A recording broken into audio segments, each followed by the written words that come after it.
Comenzamos a predicar la palabra del Señor en este precioso día, un día de bendición, un día de gracia, un día de perdón, un día donde la manifestación del Señor en medio nuestro a través de su palabra ya es una realidad.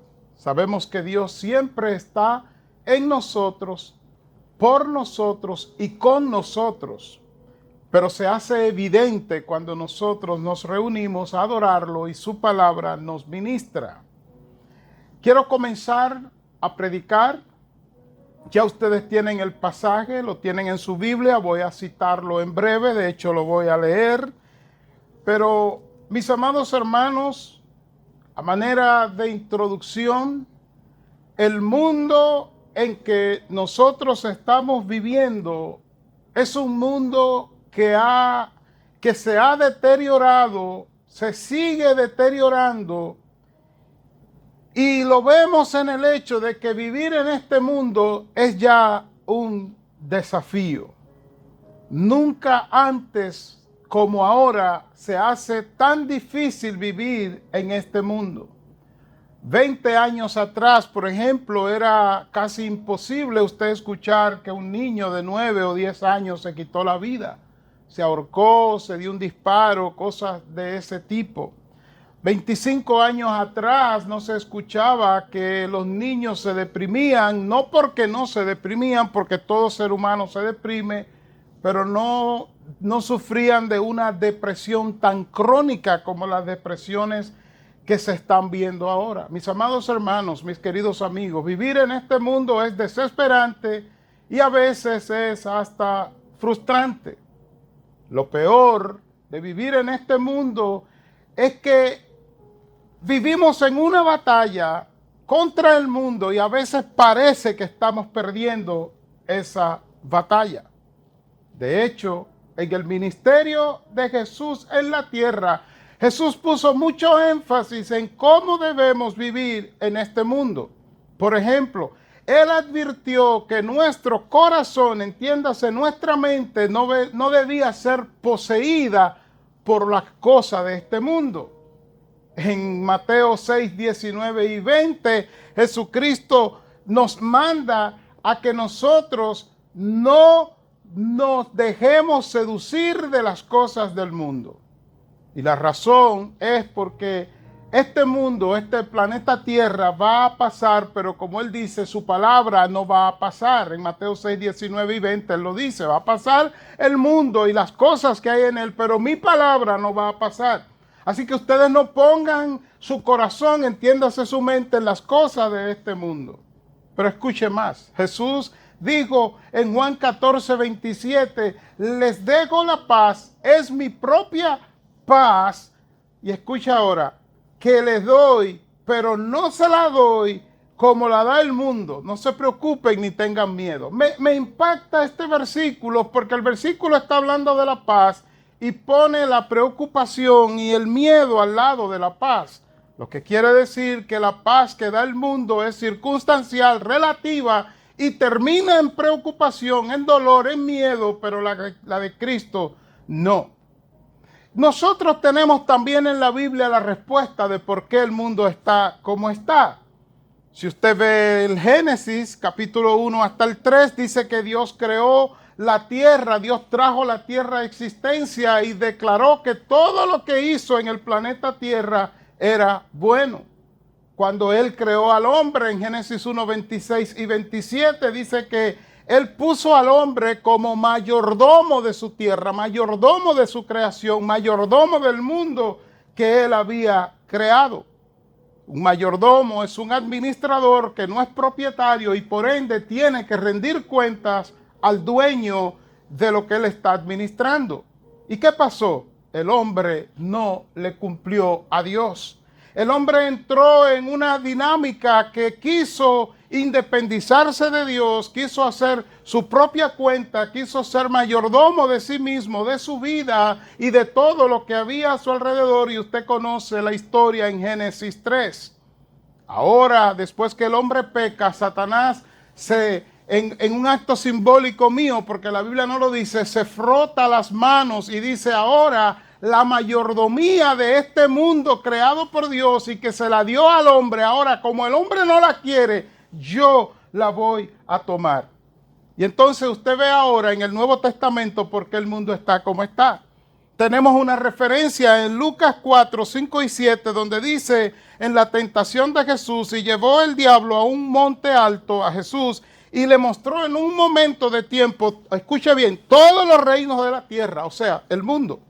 Y le dijo el diablo, escuche ahora: a ti te daré, escuche bien, esta potestad, o sea, este derecho, y la gloria de ellos, y escuche lo impactante, porque a mí es entregada, y a quien quiero la doy, pues si tú me adoras delante de mí, serán todos tuyos. ¿Qué está diciendo? Está diciendo que cuando el hombre rechazó la mayordomía que Dios le había entregado, Satanás se adueñó de eso. Ahora el administrador de este mundo, aunque no nos guste, es Satanás. Satanás está dirigiendo, orquestando, está guiando, dirigiendo todo lo que está aconteciendo en este mundo, humanamente hablando. Lo voy a decir de nuevo. Humanamente hablando, los adelantos tecnológicos, todo lo que usted ve que el hombre está haciendo, quien está detrás realmente es Satanás. Satanás tiene el control del hombre de este mundo. Ahora, si el hombre quiere, escuche bien, seguir viviendo en este mundo y vivir bien, no solamente existiendo, tendrá que vencer al mundo. De lo contrario, no vivirá, sino que existirá. Por eso el título. Si quieres vencer, si quieres seguir viviendo, vence al mundo. Lo repito, si quieres seguir viviendo, vence al mundo. ¿Cómo lograrlo? Primera de Juan 5, 1 al 5 es una fórmula divina, la fórmula bíblica para nosotros vivir en el mundo y vencer al mundo. Escuche lo que dice en la NTV, Nueva Traducción Viviente. Este pasaje dice: todo el que cree que Jesús es el Cristo ha llegado a ser un hijo de Dios. Y todo el que ama al Padre ama también a los hijos nacidos de él. Escucha ahora, versículo 2. Sabemos que amamos a los hijos de Dios si amamos a Dios y obedecemos sus mandamientos. 3. Amar a Dios significa obedecer sus mandamientos.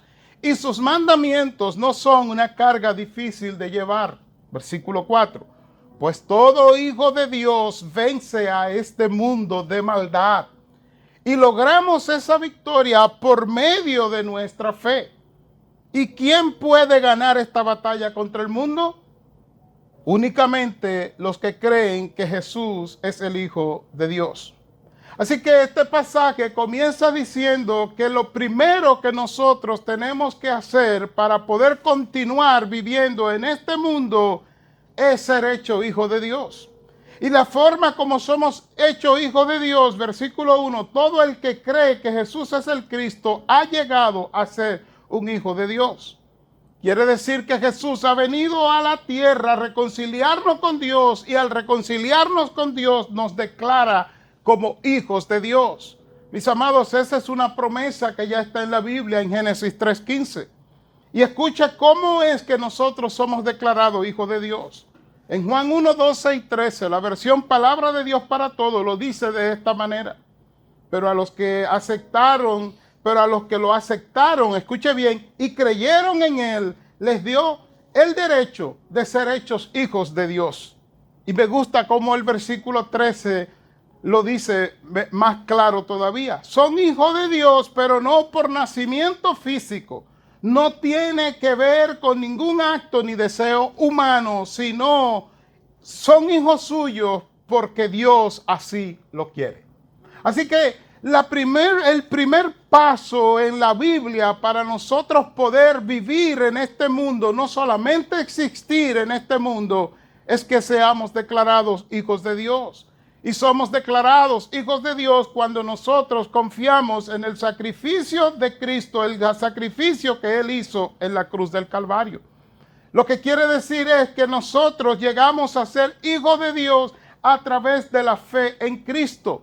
En este pasaje que ustedes tienen ahí, Primera de Juan 5, 1 al 5, tiene 3 elementos, 3 ingredientes que cuando estos ingredientes combinados, como cuando usted hace un jugo o un batido en una licuadora con más de un ingrediente, usted sabe que tiene que mezclarlo de tal manera que de todos esos ingredientes sale uno solo.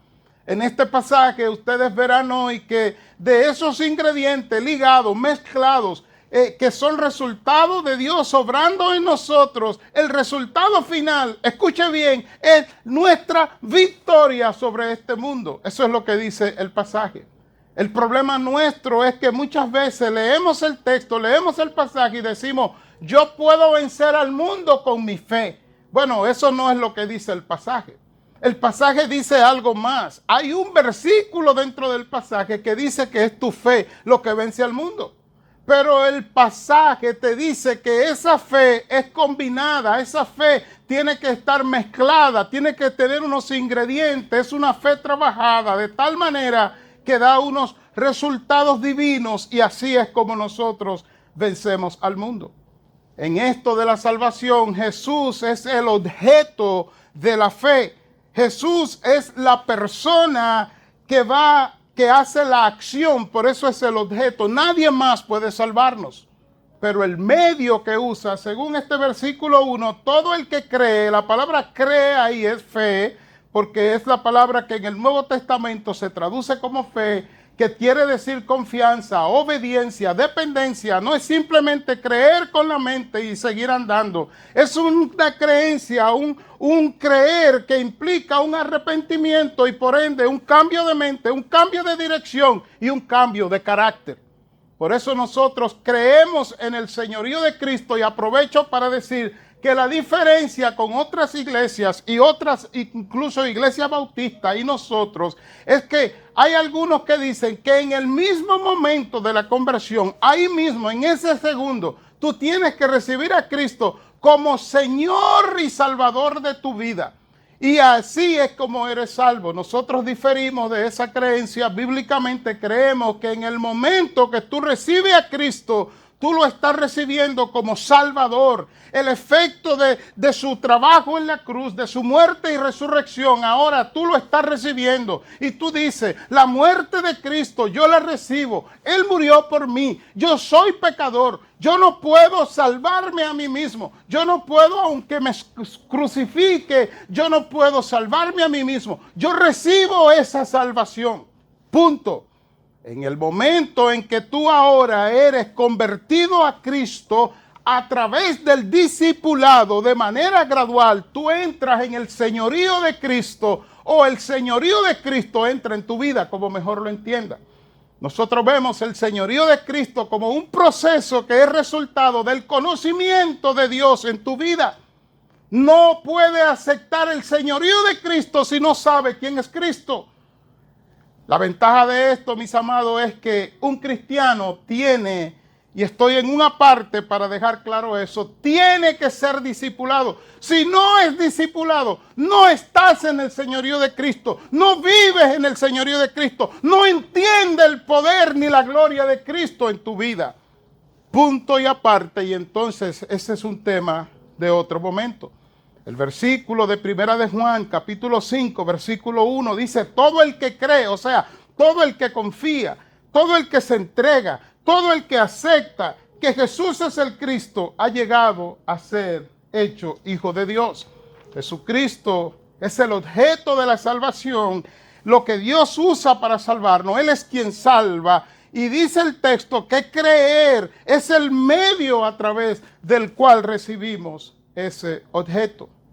Pero no termina ahí. El versículo 2 dice en la versión Nueva Traducción Viviente, sabemos que amamos a los hijos de Dios si amamos a Dios y obedecemos sus mandamientos. Ahora usted dice, pero ¿de dónde este versículo, este pasaje salta de la salvación en Cristo a hablar del amor, del amor entre hermanos? ¿Qué sancocho tan disparejo? ¿Qué cosa que no mezcla? ¿Qué agua y aceite? ¿Qué es esto? ¿Cómo es que habla de salvación en Cristo y ahora habla de amor entre hermanos.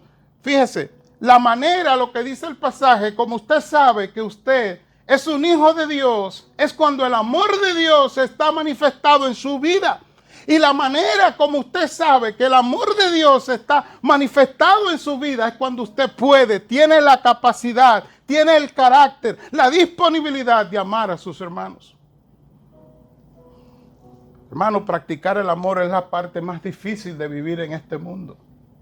Amar, porque amar a personas que le son simpáticas es algo tan natural, es algo tan hermoso. Usted hacer algo por alguien que le cae bien, eso es algo que le da tanta satisfacción.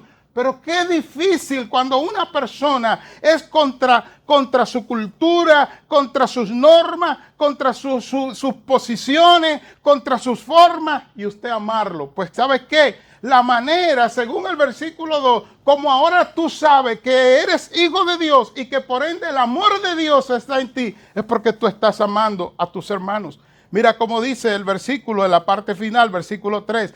En el versículo 2, sabemos que amamos a los hijos de Dios si amamos a Dios y obedecemos sus mandamientos. Y el 3 dice, amar a Dios significa obedecer sus mandamientos, y sus mandamientos no son una carga difícil de llevar. Si te das cuenta, sabe que uno de los mandamientos es amar al prójimo. Y entonces la forma de saber ahora que el versículo 1 es una realidad en tu vida, o sea, que Cristo te ha declarado hijo de Dios, es porque el amor de Dios se ha derramado en tu vida. ¿Y cómo se ve ese amor? Tú estás obedeciendo a Dios. Tú estás amando o tratando por lo menos de amar a tu prójimo, entiéndase, a tu hermano. Dicho de otra forma, una vez salvados en Cristo y por Cristo, el resultado de su salvación manifestada en nuestras vidas es el amor de Dios. ¿No ha notado usted que cuando una persona se convierte, automáticamente algo en su rostro cambia? Algo en su rostro se vuelve diferente. No hay manera de explicarlo, no hay ciencia para explicarlo, pero la persona se convierte y por más difícil que sea su vida, algo cambia. Mi amigo, mi amiga, mi hermano, mi hermana, ese cambio es el amor de Dios que ahora en su Espíritu Santo se ha manifestado en tu vida. Y la manera como te vas a dar cuenta que ese amor de Dios es genuino es cuando tú, aún en contra de tu voluntad, tú quieres amar a las personas que están a tu lado. Cuando tú quieres aún sacrificarte sin entenderlo, sin tú entender, pero ¿por qué yo quiero hacer eso por esa persona? No busca explicación, la explicación es que el amor de Dios está en tu vida. Mira cómo lo dice la Biblia. En esto hemos conocido el amor de Dios, en que Él, hablando de Cristo, puso su vida por nosotros. Escucha ahora. También nosotros debemos poner nuestra vida por los hermanos. Primera de Juan 3:16. No Juan 3:16, Primera de Juan 3:16. Así que en este pasaje hay una fórmula. Y la fórmula es, primero, versículo 1. Tienes para vencer al mundo, si quieres seguir viviendo, vence al mundo. ¿Cómo lograrlo? Tienes que poner tu fe en Cristo, la fe en Cristo, tu confianza en Cristo, tu dependencia en Cristo. Y número 2, tiene que asegurarte que lo has hecho de manera genuina, versículo 2. O sea, que el amor de Dios, tú lo ves manifestado en ti, en que tú quieres amar a las personas. Escucha bien, yo no estoy diciendo que tú tienes la capacidad, ni yo tengo, de amar perfectamente a todos. No, no es eso. Estoy diciendo que tú sientes la necesidad de amar. Tú sientes la necesidad de cuidar a tu hermano, de cuidar por tu hermano, de velar por tu hermano, por el bienestar del hermano. Y el hermano está incluido tu prójimo. Y entonces, según la fórmula de este pasaje, versículo 3, amar a Dios significa obedecer sus mandamientos. Tiene que estar seguro y segura de que además de la fe, que es continua, no es una fe de creer una vez y ya, es fe continua, es dependencia, es tú rendirte a Cristo y dejar que Él obre en tu vida. Ahora pasa, como te dije, en el discipulado al señorío de Cristo, a que tú crezcas en Cristo, entiéndase, a que tu carácter se desarrolle en Cristo. Tiene que estar segura que el amor de Dios está derramado en tu vida, y la forma como lo sabes es que esa amargura de antes, esa vida individualista o individualizada de antes, ya gradualmente va desapareciendo, y ahora tú quieres vivir en comunidad amando a tus hermanos. Amados, Jesús lo dijo en Mateo 27, cuando Mateo 22, 37 al 39, cuando le preguntaron el gran mandamiento, y él dijo: el gran mandamiento, amarás a Dios por sobre todas las cosas. No te vayas, espérate. Por sobre todo, no te vayas, espérate. Por sobre todo, que no te vayas. Ama a Dios por sobre todas las cosas, pero tienes que amar a tu prójimo como a ti mismo. Ese es el segundo, y es resultado o semejante a este primero.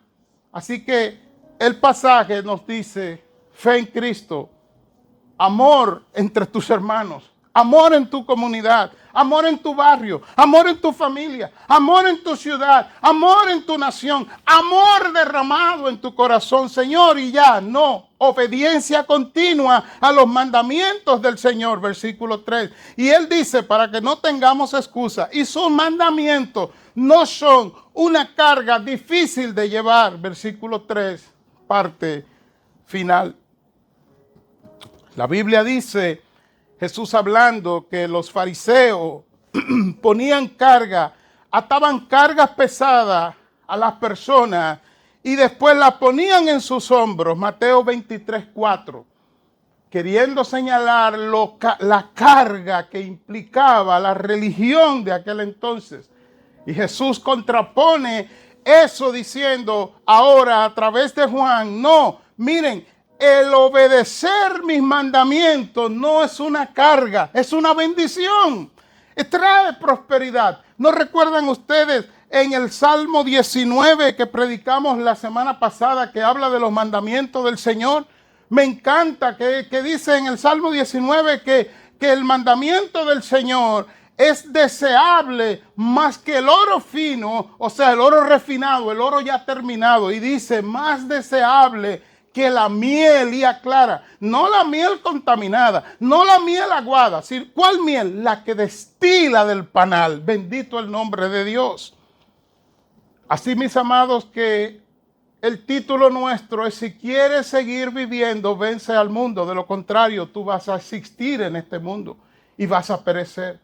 Pero la pregunta es cómo lograrlo. Y aquí entro en mi último punto en este día. Los versículos 4 y 5. Dice el 4 y el 5. Pues todo hijo de Dios vence a este mundo de maldad. Lo está dando como una declaración. Y logramos esa victoria por medio de nuestra fe. Y ahí es donde está la bendición de este pasaje, pero también el problema de entender el pasaje. Nosotros leemos el versículo 4 y creemos que está diciendo que la forma de vencer al mundo es la fe. Usted me dirá, pastor, pero eso es lo que dice. Déjeme leerlo otra vez, versículo 4. Pues todo hijo de Dios vence a este mundo de maldad. Y logramos esa victoria por medio de nuestra fe. Voy a leer el 5. Dice, ¿y quién puede ganar esta batalla contra el mundo? Únicamente los que creen que Jesús es el Hijo de Dios.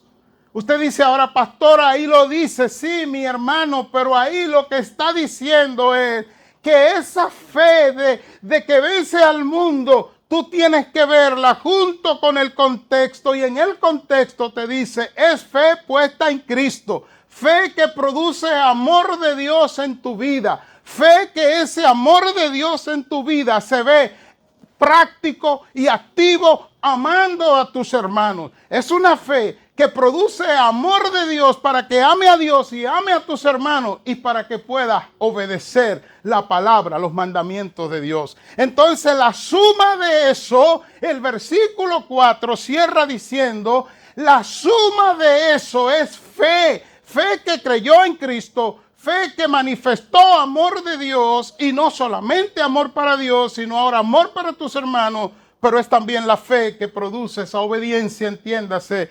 Yo quiero vivir diferente. ¿Cómo se vence al mundo entonces? Con una vida dedicada, entregada, dependiente de Dios totalmente. No hay vuelta atrás, no hay otra manera. Permítame hacer aplicación. El mundo es controlado por Satanás.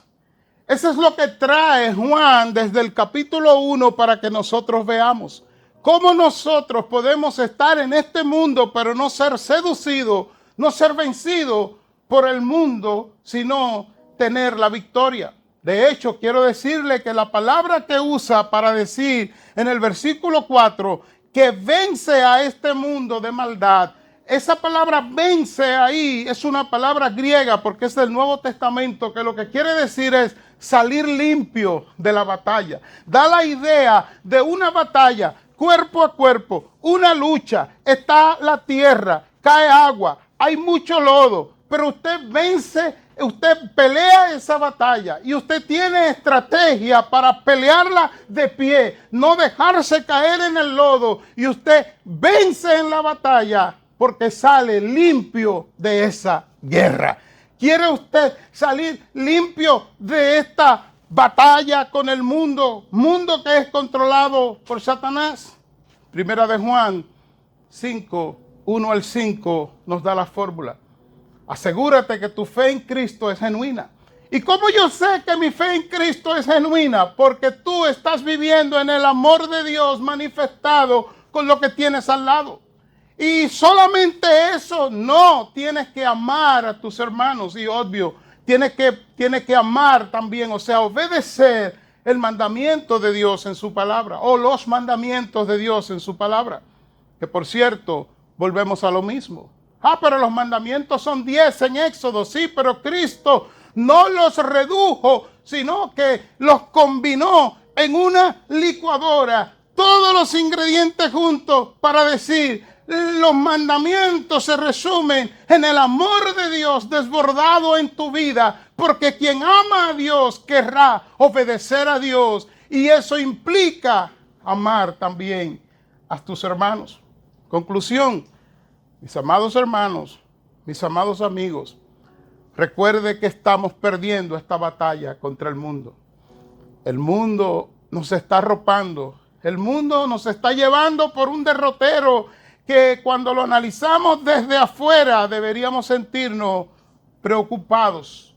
Evaluémonos hoy a través de 1 de Juan 5, 1 al 5. Preguntemos al Señor: ¿mi fe en ti es genuina? ¿Es una fe que me lleva a depender de ti?